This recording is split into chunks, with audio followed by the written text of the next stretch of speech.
Robert, you know a thing or two about going up many weight classes and winning despite fighting bigger guys. That's what Terence Crawford is going to try to do with Canelo, going all the way up to 68. What's your best advice to a fighter like Crawford doing that? And who do you think does win the fight? Just go in and do you, man. Hey, I look at it as a pick 'em fight, man. Terence Crawford, he's sharp. He knows how to make those adjustments. He can fight left, right, and he's not going to stand there like most of these guys Canelo's fought. You know, and then a lot of these guys are big dudes that Canelo's fighting. Yeah, they hit harder, but they don't got that speed like Terence Crawford does. So, you know, anything can happen, man. I think, you know, he's a big player in the fight, and you got to watch out for him. You know, you can't underestimate Terence because, I mean, he's proved it time after time. I mean, look what he did to Spence. I mean, he made Spence look like he was a journeyman. Right. So, you know, I mean, it's going to be a good fight, man. I'm just excited to see it, and, you know, like everybody else. Sounds like it's, One thing. yeah. Look at my son. He went two class weights up. He fought Aideen, big guy. Everybody had him like, hey, he's not going to win that fight. He's not going to win that fight.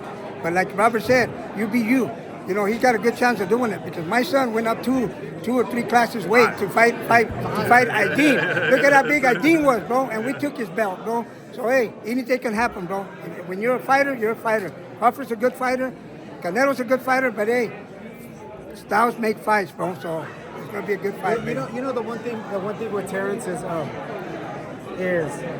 mean, he's incredible. He knows how to make those adjustments.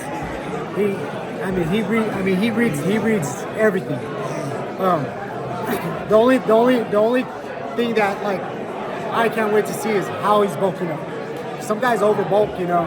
What did you used to do? How'd you go about it? Like going from 35 to 47? I never bulked. I just went up. Yeah. Right? Just went up. Yeah, the only thing that bulked up was my balls.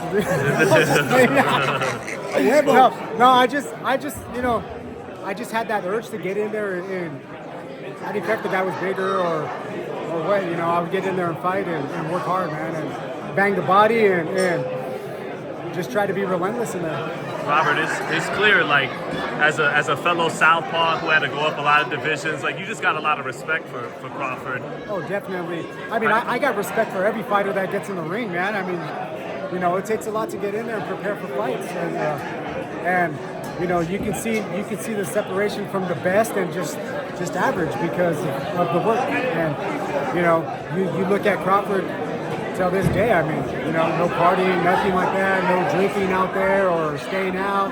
You know, he's a family man and he works hard and he does his thing, man. You know, a lot of respect for that. How do you think it would have went prime for prime, him against Floyd Mayweather? Man, Floyd's something else, man. His footwork, his speed, his reaction, that's what makes a difference, you know. He has everything that Crawford has and some. You know, it's one of those fights you would have to see how it turns out, man. Yeah, like, it's funny you said that. Like, me just, you know, trying to break down the fight when I watch tapes, what you mentioned, I think, is why I'd always give an edge to Mayweather. It's just, it's stuff you can't teach. Hand speed, foot speed, reflexes. Like, those are just God gifts. Oh, I mean, the one thing that, when I fought Floyd, what got me was, it wasn't so much his movement, it was his reaction to what I did. How fast he reacted. I mean, it seemed like I was blinking and he was reacting to it, and he was already doing something. And just some of the things he did in the ring, it kind of disabled you from even hitting him because of the way he moved or the way he ducked or you know, the way he stepped. And it's like, well, how am I going to hit this guy? Can't hit him in the back of the head, can't hit him in the back or this. You know, and it's just so smooth where, you know, he's able to pull it off. So, I mean, there's just a lot of crafty things he does in the ring that you don't realize until you're right in front of him. You know? And do you realize it quick? Like the first round, you're like, oh shit, this is different. Like after like the third round. Oh yeah, because you got off to a good start actually. Yeah. Oh right, no, right, I was cracking him with some shots, right, body shots, and then he made those adjustments, and I think he wanted to test me out to see if he can trade with me. And after that, he's like, all right, ding ding, I'm out of here, ding ding ding ding ding. It was supposed to be toe-to-toe. Supposed to be toe-to-toe, but after that, it was a toe-to-toe. It feels like you're riding a motorcycle and a fly hits you.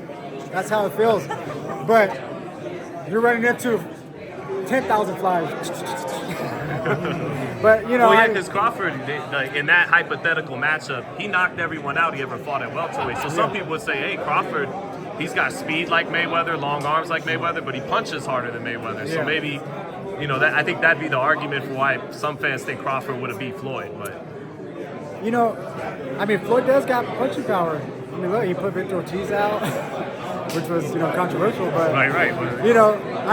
he does got some punching power, and like everybody knows, it's the punch that you don't see is what takes you out. And the one thing is, Floyd's a smart guy. The older he gets, he's going to keep his body fresh. He's not going to take those risks. He's not going to stand there and let you bang on him or try to get in there and bang you out. He's gonna pick you apart, win the fight easy, and move on to the next one and get paid. That's what Floyd's about. So, like he says, hey, you love me, you hate me, you're still gonna watch me and pay to watch me, right? Hey, Robert, happy 10th anniversary, man. You did indeed, March 2015, launch the PBC with Keith Thurman. Now your son fights on their cards. So. I'm excited about that, 10 years after.